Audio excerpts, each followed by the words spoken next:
In 1908, a 7-year-old named Seth Hascamp was ground to death under a train on 10th Avenue in Manhattan. The coroner ruled it Seth's fault. A 7-year-old was at fault for playing near a track where a train was wrongfully parked. He, like all neighborhood children, played on those tracks because that's where they lived. That street was on the west side of Manhattan. Tenements, the working class.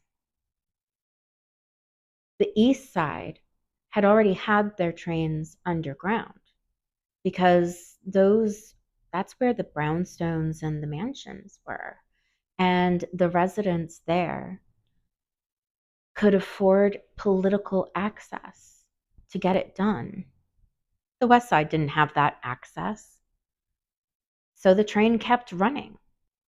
Between 1852 and 1908, 436 people were killed by that train.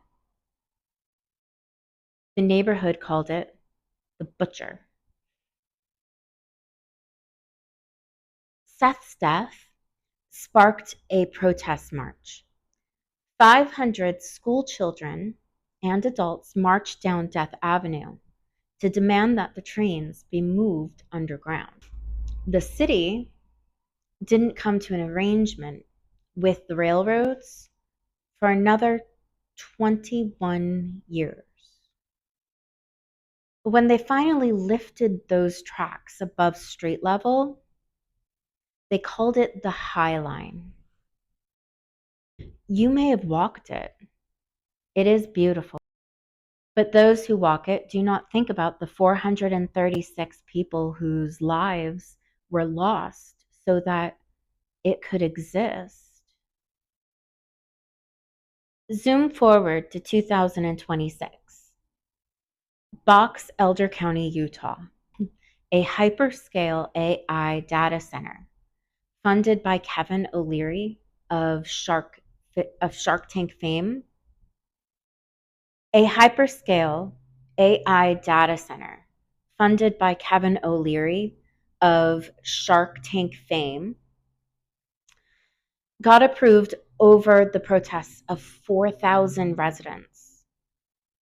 USU climate scientist Wei Zhang says the project could raise the local temperatures by 12% above normal in a state where the Great Salt Lake is nearing record lows. A physicist at Utah State estimated the thermal output would be the equivalent of 23 atomic bombs every day.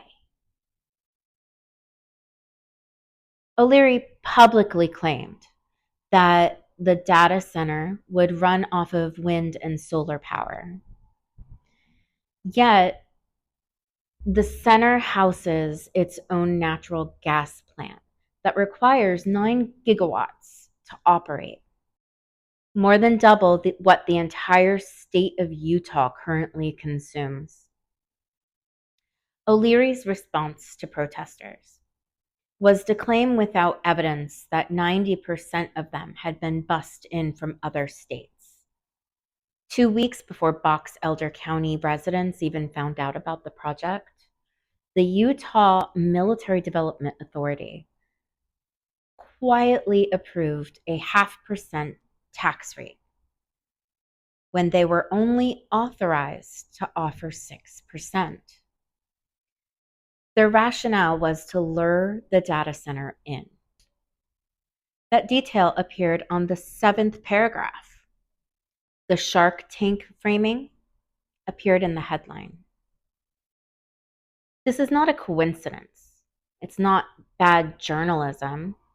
It's sensationalism doing its job. It was designed to keep your eyes on the spectacle, while the structure operated while you weren't looking. The New York World ran a similar play in the 19th century.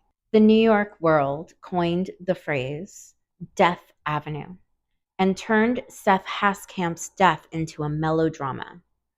While the railroads quietly lobbied legislators, the coroner signed the certificate that exonerated the company despite its parking its trains where children played. Princeton researchers Glens and Page analyzed 1,779 policy decisions over 20 years. Their finding: when the preferences of the average citizen conflict with the economic elite, the average citizen loses nearly every time. This is not cynicism, it's empirical data. The system is not broken. It is operating exactly as it was designed to operate. Seth Hascamp wasn't killed by a careless engineer. He was killed by a policy decision in 1846 that determined that the lives of the neighborhood were worth less than freight delivery costs. Box Elder County residents were not failed by corrupt commissioners. They were failed by a structure that routes political access toward capital and away from the constituents. Tuesday, I'm going to show you what this looks like on the inside, how it arrived in my body, and what you can do about it.